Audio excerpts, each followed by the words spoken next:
नाजरीन, मैं हमेशा इस बात की जुस्तजू में लगा रहता था कि मुझे इस सवाल का जवाब मिल सके कि दुनिया भर की अदलियाओं में हमारी अदलिया का आखिर 128वां नंबर क्यों है। कानूनी किताबें और जुस्तजू के बाद भी मुझे इस बात का जवाब ना मिल सका। क्या इसकी वजह हमारे अदलिया में बैठे हुए जजेस या हमारा कानून है या फिर हमारा कॉन्स्टिट्यूशन? लेकिन जवाब मुझे बाद में ऐसा मिला कि मेरे तमाम नज़रियात खामोश हो गए।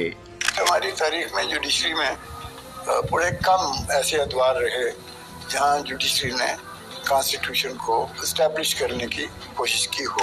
नाजरीन, इसी पर मज़ीद गुफ्तगू जारी रखेंगे कि क्या सिविल कोर्ट के फ़ैसले जिसमें इंसाफ फराहम करने में सालों गुजर जाते हैं वो बेहतर हैं या फिर फ़ौजी अदालतें जिसमें ना सिर्फ इंसाफ के तमाम तकाज़ों को पूरा किया जाता है बल्कि मादरे वतन के ख़िलाफ़ जो जहारियत करते हैं दहशतगर्द उनको भी टाकने में जल्दी की जाती है। So stay tune with us.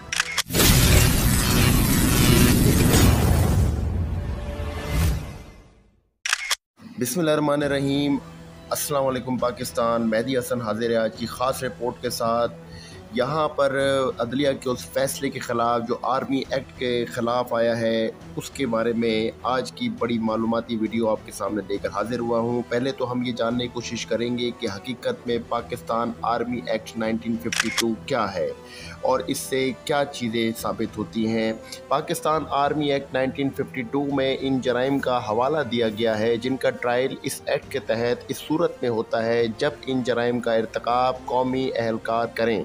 ताहम इसी एक्ट के इतलाक़ के हवाले से कुछ शिकों में ये कानून बाज़ सूरतों में आम शहरियों पर भी नाफिज होता है।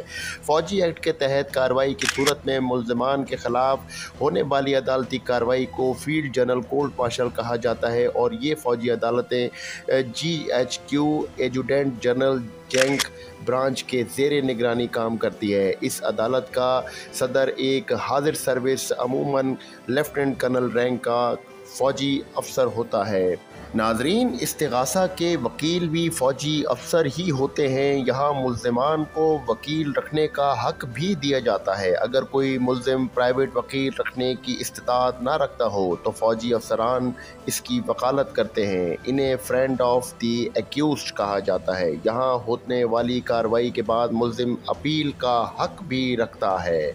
नाजरीन, आर्मी एक्ट के सेक्शन 21D में दो ऐसी शिकें मौजूद हैं जिनके तहत सिविलियंस का ट्रायल किया जा सकता है, जिनमें पहली सीक्रेट इंफॉर्मेशन और दूसरी किसी को फ़ौज का ऑर्डर ना मानना और फ़ौज के ख़िलाफ़ उकसाना शामिल है, ख़ासकर जब फ़ौज को सिविलियन हुकूमत की मदद के लिए बुलाया जाए। इन हालात में फ़ौज को ये इख्तियारात हासिल हैं। नाजरीन, इन तरामीम के तहत मुंदरजा झेल जराइम में मुलव्विस अफराद को आर्मी एक्ट के तहत सज़ा दी जा सकती है। पाकिस्तान के ख़िलाफ़ जंग करने वाले फ़ौज और कानून नाफिज करने वाले इदारों पर हमला करने वाले अगवा बराए तावान के मुजरिम गैर कानूनी सरगर्मियों में मुलव्विस अफराद को माली मुआवनत फराहम करने वाले मज़हब और फ़िरके के नाम पर हथियार उठाने वाले किसी दहशतगर्द तंजीम के अरकान या सिविल और फ़ौजी तनसीबात पर हमला करने वाले, धमाका खेज़ मवाद रखने या लाने ले जाने वाले मुलव्विस अफराद, दहशत और अदम तहफ़्फ़ुज़ का माहौल पैदा करने वाले, बैरून मुल्क से पाकिस्तान में दहशत गर्दी करने वाले अफराद शामिल हैं। नाजरीन, अगर कोई सिविलियन दुश्मन को कोई सीक्रेट इन्फॉर्मेशन पास ऑन करता है और इसके सबूत मौजूद हैं तो FIR के इंदराज के बाद इसे गिरफ़्तार और फ़ौज में इसका ट्रायल किया जा सकता है। दूसरी शिक के मुताबिक अगर कोई शख्स किसी को फ़ौजी कमांड के ख़िलाफ़ बगावत, फसाद बर्पा करने, इश्तियाल दिलाने, उकसाने या तरग़ीब या तहरीक देने का सबब बनने तो इस सूरत में फ़ौज इसका ट्रायल 21D के तहत कर सकती है, चाहे इसकी तकरीर के ज़रिए ही किया गया हो। अगर इससे फ़ौज के ख़िलाफ़ उकसाने का तासुर भी मिले तो इस शख्स का ट्रायल किया जा सकता है। मसलन अगर कोई शख्स कहता है कि फ़ौज या अपनी कमांड का हुक्म ना माने तो इस पर भी ये चार्ज लगेगा। नाजरीन, आर्मी एक्ट के जानने के बाद आए चलते हैं कोर्ट के उस फैसले की तरफ। कोर्ट का हाल ये है कि आप कोर्ट में आवाज़ लगाने पर ना पहुँचें, जज आपको तौहीन अदालत लगा देता है। आपने अपने लिए कुछ कहा, जज डांट देता है कि ये अदालत है, सीधे खड़े रहें। मामूली बात पर जज गुस्से हो जाते हैं और तौहीन अदालत लगाकर सज़ा दे देते हैं। लेकिन जिन्होंने पाकिस्तान पर हमला किया वो सज़ा मुस्तहिक नहीं बल्कि रिलीफ के मुस्तहिक हैं। जजों की नज़र में सिर्फ एक सियासी जमात और उसके अस्करी विंग TTP की सहूलतकारी है। कौम इस सहूलतकारी को मुसरत करती है। हमें पाकिस्तान अजीज़ है। उज़ैर बलोच और TTP के दहशतगर्द नहीं और ना बगावत में मुलव्विस 9 मई के गलीज़ किरदार। हर हाल में 9 मई के मुल्ज़िमान को सज़ाएं होनी चाहिए और इसके लिए मिलिट्री कोर्ट से बेहतर कोई फॉर्म नहीं है। नाजरीन, मिलिट्री कोर्ट्स के ख़िलाफ़ ये फ़ैसला इंतहाई गलत है। इसकी तफसीलात से आपको आगाह करते हैं क्योंकि अपील में इसको कलअदम करार कर दिया जाएगा। एतजाज़ अहसन और लतीफ़ खोसा ने कुछ अरसा पहले सुप्रीम कोर्ट में पिटीशन फ़ाइल की थी कि मिलिट्री कोर्ट सिर्फ आर्मी पर्सनल के ख़िलाफ़ ट्रायल्स कर सकती हैं। ये बात शुरू से ही बिल्कुल गलत है और हकीकत के मुनाफी है। पाकिस्तान आर्मी एक्ट 1952 और 1967 के तहत हज़ारों सिविलियंस इन्हीं मिलिट्री लॉ के तहत डिस्पोज ऑफ हो चुके हैं।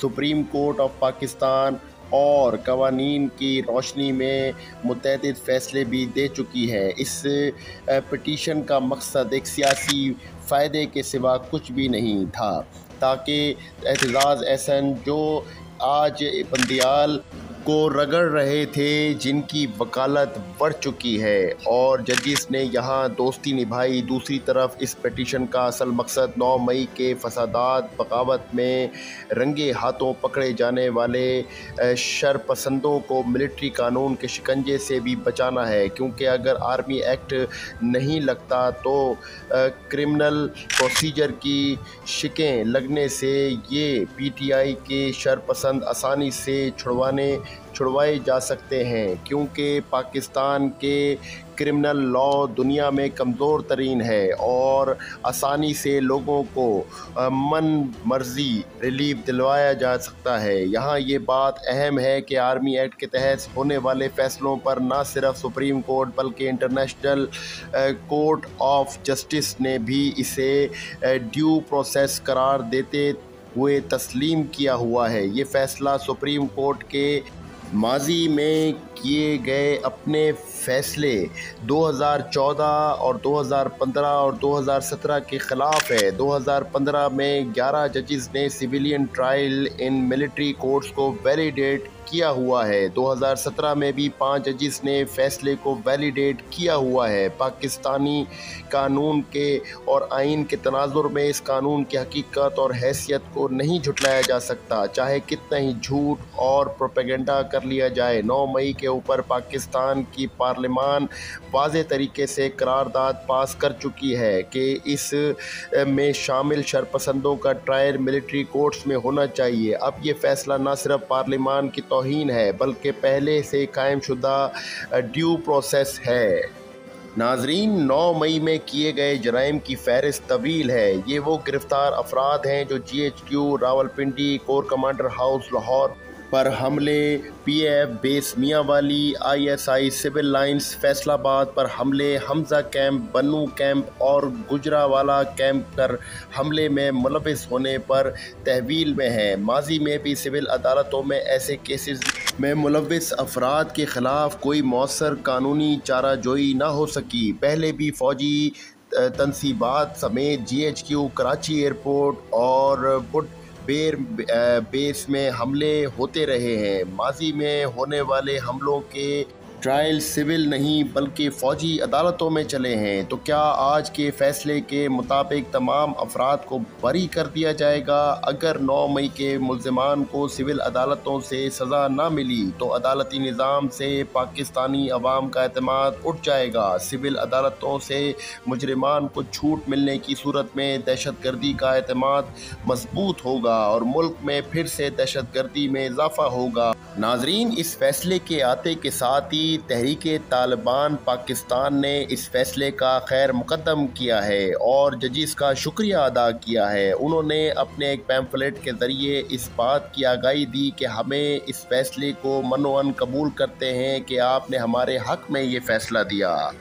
ناظرین، وفاقی حکومت کو چاہیے کہ فوری ریویو پٹیشن دائر کرے، اور ایک اور مسئلہ یہ بھی ہے کہ بے تحاشا سویلین پاکستان آرم فورسز کی تنصیبات میں کام کرتے ہیں۔ اب اس فیصلے سے تو یہ لگتا ہے کہ کوئی بھی جتنا بھی سنجیدہ جرم کرے اب اسے ملٹری لاء میں ٹرائل نہیں کیا جا سکتا۔ نیشنل سیکیورٹی سے جڑے اتنے سنجیدہ معاملات کو بغیر اچھی طرح سنے فیصلہ سنا دیا گیا۔ اگر کچھ ہوتا ہے تو کیا سپریم کورٹ کے ان 4 ججز پر مقدمہ چلنا چاہیے؟ اس فیصلے کے خلاف حکومت اپیل میں جائے گی جس میں یہ 4 ججز شامل نہیں ہوں گے۔ ناظرین، اور اپیل میں باقی ججز فیصلہ آئین اور قانون کے مطابق کریں گے۔ اس سے قبل بھی 2020 میں دہشت گردی میں ملوث لوگوں کو چھوڑا گیا، اور پھر وہی دہشت گرد پورے پاکستان میں جس طرح شفافیت سے عام پاکستانیوں سمیت سیکیورٹی فورسز والوں کو شہید کر رہے ہیں، اس کے ذمہ دار یہی ججز ہیں جنہوں نے دہشت گردوں کو ریلیف فراہم کیا اور مزید ریلیف آرمی ایکٹ کو ختم کر دی۔ ناظرین، جنرل مشرف نے ان کے ساتھ 2007 میں جو کچھ بھی کیا، میں آج اس کو بحیثیت پاکستانی اس اقدام کو بالکل درست قرار دیتا ہوں کہ ایسے لوگ جو کہ عدلیہ کے نام پر، قانون کے نام پر، آئین کے نام پر اس کا کھلم کھلا مذاق بنائیں اور اس کو روند کے رکھ دیں صرف اپنے ذاتی مفادات کے لیے اور کچھ شخصیات کے مفادات کے لیے، تو میں سمجھتا ہوں کہ جنرل مشرف جیسے اقدامات اب کرنے کی ضرورت ہے۔ یہاں پر جب تک کہ ہم جوڈیشل سسٹم کو صحیح نہیں کرتے، ہم کبھی بھی ایک مضبوط عدلیہ نہیں کر سکتے۔ میں یہاں پر باقاعدہ طور پر اس اقدام کو آج منوعاً درست قرار دیتا ہوں۔ ناظرین، آپ کو ہماری آج کی ویڈیو کیسی لگی ہمیں کمنٹ سیکشن میں اپنی رائے دیں، اور اس ویڈیو کو زیادہ سے زیادہ شیئر کریں۔ اس ویڈیو کو اینڈ تک لازمی دیکھیں، ہمارے چینل کو سبسکرائب کرنا مت بھولیں۔ آپ کی سپورٹ ہی ہمارا سب سے بڑا ہتھیار ہے۔ ناظرین، پاک فوج کا ساتھ دیں، دہشت گردی کے لیے ہم نے بڑی قربانیاں دی ہیں، 80,000 جانیں اس بات کا ثبوت ہیں۔ ناظرین، اس ویڈیو کے توسط سے آپ اپنا بڑا خیال رکھیے گا۔ پاک فوج زندہ باد، پاکستان پائندہ باد۔ اللہ حافظ۔